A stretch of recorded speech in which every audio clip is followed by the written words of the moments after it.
Okay, for this session, what we're going to be doing is still working with motion tweens, but in this particular case, we're going to actually work on the timing. And so in such, we're going to be creating a chain reaction similar to a Rube Goldberg machine.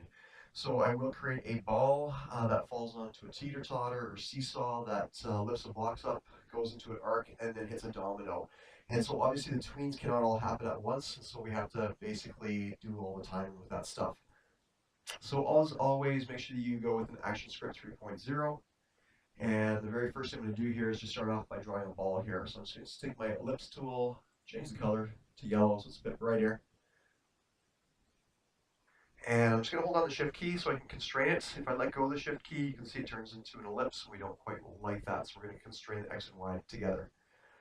So like always, I'm going to double click on the object so both the stroke and the fill are created. And I'm going to go modify, convert to symbol. And I'm going to call this ball just like I have in the past. All right, so from here, what I always want to do is also name my layers, because when you're working with multiple tweens, and if you don't have your symbols or layers labeled, it's going to be really confusing in the end. So from here, I've got my symbol. It's in my library. I've named both the symbol and the layer. I'm going to go ahead and just do a right click, and I just want to create a motion tween. With that motion tween, I'm just going to have the ball kind of drop just over here, because this is roughly where the seesaw is going to be, and I'm going to create that on a different layer. And I just want to bend the path just a little bit because one of the principles of animations is arcs, and most of the things that happen within like any sort of animation are always done in arcs as well too. All right, so we got that. So I'm going to create another layer because if you recall, one tween per layer, and I'm going to call this one Seesaw. And then what I plan to do is I plan to take a line here, and I'm going to increase the stroke so we can see this, and it's just a bit bolder. Okay, so from there, I'm just going to go ahead and just draw my line so it's just touching the bottom of the ball, just like that. And of course, what I want to do is I want to double click on this and create this into a symbol. So we'll call this Seesaw. Now if I go ahead and scrub the playhead, you'll notice that the ball drops, and as soon as it drops right over here, we want the seesaw to actually sort of continue. So let's actually do a couple things here. I'm just going to go ahead and I'm just going to extend this out roughly to here, and I'm going to go and insert a frame. I'll move the ball later. And another thing that I also want to do at this point where if I take my my playhead, scrub it, you'll notice that right over here, the seesaw should be moving as the ball hits it. So I'm just going to go right over to this part, and I'm going to right click, and instead of inserting a frame, I want to insert a keyframe, because what Adobe Animate does is it copies this line or seesaw in every single keyframe right up to this point, and then it kind of splices the timeline. This is the important part right over here because what I want to do is I want this part to rotate, and then I can convert it into a tween afterwards. So what I'm going to plan to do is I'm going to come over here with my seesaw, create a motion tween, and now what I want to do is insert a frame to maybe about here. And then what I want to do is take in my freeform transformation tool, I can actually go ahead and I can drop the seesaw like this. So go ahead and we're going to just scrub this.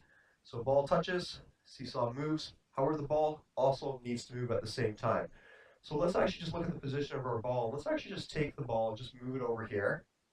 And I can even move it off the stage here so it kind of flies off. And I'm just going to do a control enter. I know the animation sequence is not going to be perfect. However, I can definitely tweak. Okay, so that's building, and it's not too bad right now. Maybe I want to have this point come just a little bit lower. Oops. Let me just take that ball object here, and I'm just going to maybe try to move the arc actually, and it's not letting me. Oh, it's because I have to have the selection tool. I had the freeform transformation tool selected. That's what the problem was.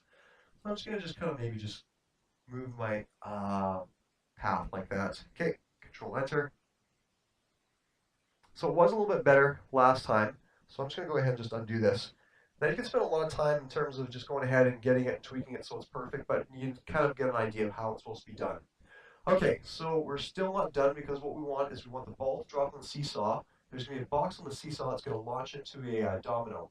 So I'm just going to go ahead and just scrub the plate here and just kind of put things back to the very, very beginning here. Now, since I need a box right around here at the end, I'm going to create a new layer, and I'm going to call this the box layer. And with the box layer, I'm actually going to go ahead and take the box or the rectangle tool, change the fill on this one, and I'm just going to go ahead and just draw this like that, and then convert it to a symbol. Of course, the symbol that we're going to be doing is a box. Using the freeform transformation tool, I'm going to rotate this and I'm going to place this right about there. Okay, now you'll notice when I put in a new layer, you'll notice that the box layer copied the box all the way to the very, very end of the seesaw and the ball layer, which is good. Now what I want to do is I still want to scrub my playhead though, and I want to have it so the ball touches right over here, and in the same position as the seesaw, I want to insert a keyframe right where the box is. Because remember, all the frames from here to here can be transferred over. I can then apply a motion tween right over here. So everything in gray is static, and then as soon as we hit these areas right over here, where we create a motion tween, then action starts to happen at that particular point in time. So as far as our box goes, what we're going to do is we're going to actually just drag it right over here. We're going to rotate it, and we're also going to give it a bit of an arc. I'll remember to hit the selection tool this time. Okay, just like that. All right, so let's just do a quick preview. Control Enter. Okay, so there you can go. It's starting to come along quite nicely at this particular point. Not quite done yet. The last thing I have to do is I have to actually insert a domino, because as soon as the box hits the domino, it's going to actually just sort of tilt over and kind of tip over on its own. So, new layer one more time. I'm going to call this domino. And with that, I will grab my line tool, and I make this quite a bit thicker. I'll probably go about 7 points on the stroke here, and I'm just going to go ahead and just sort of draw this, just like that. Might have to move down just a touch. And I'm just using the arrow keys to sort of nudge it pixel by pixel. And then I'm going to go Modify, Convert to Symbol, and we'll call this Domino. All right, so from here, what I want to do is I want this to tilt. When I get this to tilt, though, the problem being it's going to tilt from the center, so we need to change that. So you'll see that this is the rotation point. That doesn't exactly work for us. So while I have the freeform transformation tool selected, I'm going to actually click and drag on the pivot point, and I'm just going to drag it to the bottom. So now what happens is when we rotate it, it's going to rotate from the bottom parts. All right, awesome. So we've got that as a symbol, and we have to, of course, ensure that all of our timing is just perfect here. So here's the domino, and we want the domino right at this frame to essentially tilt over on its side. So I'm going to go right click, insert keyframe if you recall. Okay, everything disappears, no big deal. We'll copy the frames over afterwards. We're going to right click and we're going to create a motion tween. And it's just one frame, but remember I could always go right click and insert frame. Don't hit insert keyframe here because we don't want to splice the timeline. We just want to insert a frame to fill it in. And then from there I can take my freeform transformation tool, and with that I'm just going to go ahead and just do a quick rotation and just drag it to the bottom like that. All right, so from here this is easy. I'm just going to click on this, go control click on these frames at the same time so they're all highlighted, and I'm just going to go insert frame. Ta-da! Here's our very rudimentary Rube Goldberg machine. And just a couple quick notes about this. If we look at this, there's 2 chain reactions here. When you do your assignment, you can be expected to do 7 chain reactions. Now the first part right over here is just 1 chain reaction, and as soon as the box hits the domino, that's your 2nd chain reaction. So keep that in mind when you're actually creating your own Rube Goldberg machine.